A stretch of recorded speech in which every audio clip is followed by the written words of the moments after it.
Sir ఇప్పుడు Narendra Modi sir గారు black money eliminate చేయడానికి ఒక మంచి స్కీమ్ అయితే తెచ్చారు.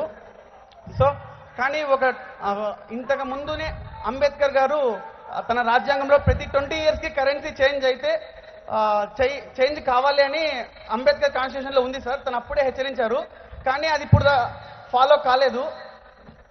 అలా 20 yearsకి ఒకసారి కరెన్సీ చేంజ్ చేసినట్టయితే బ్లాక్ మనీ అనే ప్రాబ్లమే ఉండదు సార్. ఎందుకంటే చాలామంది అమౌంట్ స్టోర్ చేసుకునే వాళ్ళు భయపడుతూ ఉంటారు అమౌంట్ స్టోర్ చేసుకోవాలని. కరెన్సీ చేంజ్ చేసినట్టయితే బ్లాక్ మనీ నిర్మూలించవచ్చు సార్.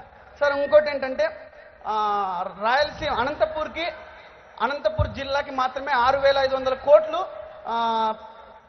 ప్రత్యేక హోదా స్పెషల్ ట్యాక్స్గా అలాట్ చేసినాము అని ఈరోజు మార్నింగ్ కూడా న్యూస్లో పబ్లిక్ పాయింట్ ఏపీఎన్ న్యూస్లో నేను చూశాను సార్. టీడీపీ వాళ్ళు చెప్పారు 6,500 కోట్లు అనంతపూర్ స్టేటస్కి మాత్రమే ఇచ్చారని ఈరోజు మార్నింగ్ టీవీలో చూశాను సార్. కానీ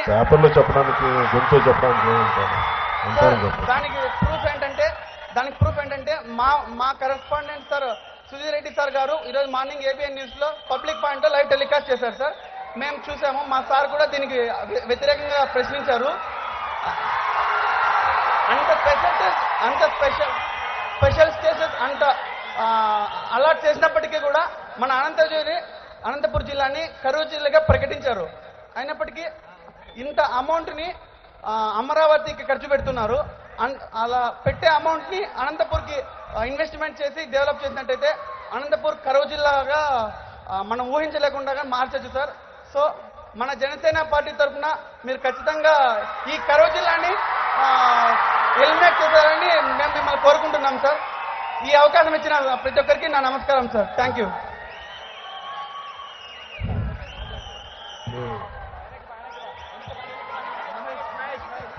ఆయన బ్లాక్ మనీ విషయం ఇవన్నీ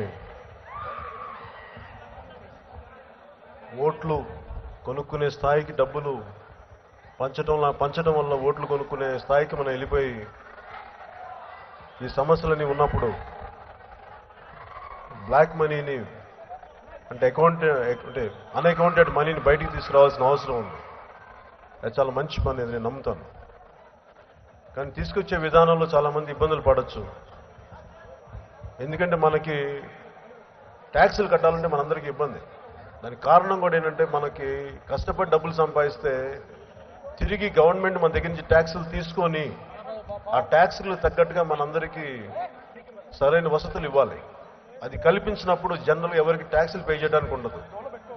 ఒక సగటు భారతీయుడు ట్యాక్సులు కట్టకపోవడానికి ముఖ్య కారణం డబ్బు కట్టి ప్రయోజనం ఏంటి, ఎవరో రాజకీయ నాయకులతో తినేస్తారు, వాళ్ళ జేబులోకి వెళ్ళిపోతాయని చెప్పి ట్యాక్సులు కట్టరు.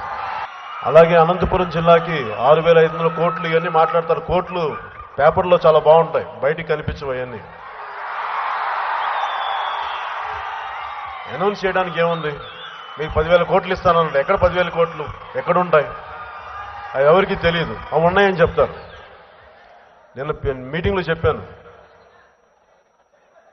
ఫైనాన్స్ మినిస్టర్ గారేమో 2,03,000 కోట్లు అంటారు, వెంకయ్యనాయుడు గారేమో 2,25,000 కోట్లు అంటారు. ఏముంది? అలా విసిరేస్తే డబ్బులు పెద్ద అంత తేలిగ్గా మాట్లాడతారు, కానీ వాస్తవానికి అవి ఎప్పటికీ రావు. కనీసం మీ పిల్లలకు వస్తే చాలా అదృష్టం మనకి. అట్లా అయిపోయింది. అంటే దానికి కారణం కూడా ఏంటంటే మన రాజ్యాంగంలో అన్ని రాసి పెట్టున్నాయి, అన్ని న్యాయం జరగాలని చేసేవాళ్లే కదా, ఇంప్లిమెంట్ చేసేవాళ్లే లేరు. అది సమస్య. అన్ని రాసున్నాయి, చట్టాలు అన్నీ ఉన్నాయి. నేను జనసేన పాలసీలు మేము అనుకున్నప్పుడు బిగినింగ్లో ఈ దేశంలో చట్టం బలవంతులకి చాలా బలహీనంగాను, బలహీనులకి చాలా బలంగాను పనిచేసే చట్టం. ఎవరైతే ఉన్నత పదవుల్లో కూర్చున్నారో, ఎవరైతే దోపిడీలు చేస్తారో వాళ్ళకి చట్టం పనిచేయదు. ఎవరైతే బలహీనంగా ఉంటారో, ఎవరైతే నోరెత్తలేరో, ఎవరైతే కనీసం కళ్ళెత్తి ప్రశ్నించలేరో వాళ్ళకి మటుకు చట్టం చాలా బలంగా పనిచేస్తుంది. నా కోపం, నా ఆవేదన, మీరు ఏ చట్టాలైతే బలహీనుల్ని కాపాడాలో అవి కాపాడకుండా ఎవరైతే దోపిడీలు చేస్తారో వాళ్ళని కాపాడితే ప్రయోజనం చట్టాలు. కానీ అందుకు జనసేన పెట్టాను. నేను ఆ అన్యాయాన్ని ప్రశ్నించడానికి పెట్టాను. ఎన్ని సంవత్సరాలు ఒక ఆడపిల్ల మాన సంరక్షణల కోసం నిర్భయ చట్టం ఎన్ని సంవత్సరాలు కావాలి? స్వాతంత్రం వచ్చిన తర్వాత 60 సంవత్సరాల తర్వాత మీరు నిర్భయ పెట్టేది అంటే మీకు ఢిల్లీలో జరిగితే గానీ మీకు గుండెలకి తాకదా? ఒక ఆడపిల్ల అన్యాయంగా బాధితురాలైతే ఢిల్లీలో జరిగితే గానీ మీ కళ్ళు తెరుచుకో. అప్పుడు దాకా మీకెవ్వరికి మనసు కరగదా? అది నా ఆవేదన, అది నా కోపం. నాకు ప్రతి ఆడపిల్ల, ప్రతి ఆడబిడ్డ క్షేమంగా ఇంట్లో నుంచి బయటకు వచ్చి స్వతంత్రంగా తన కాళ్ళ మీద తను నిలబడగలిగి తిరిగి వెనక్కి వెళ్ళగలిగే సమాజం కోసం నేను జనసేన నిర్మించాను. జనసేన కోసం పాటుపడుతున్నాను. ఇక్కడ కులం కానీ మతం కానీ అని సెకండరీ, మనందరం మనుషులు మొదట, తర్వాత వస్తాయి ఇవన్నీ.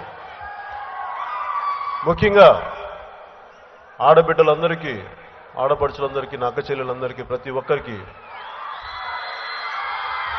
నాకు మీరు ధైర్యంగా వెళ్ళాలి బయటికి. మిమ్మల్ని ఒక్కళ్ళే తలెత్తి కూడా చూడగలదు. మిమ్మల్ని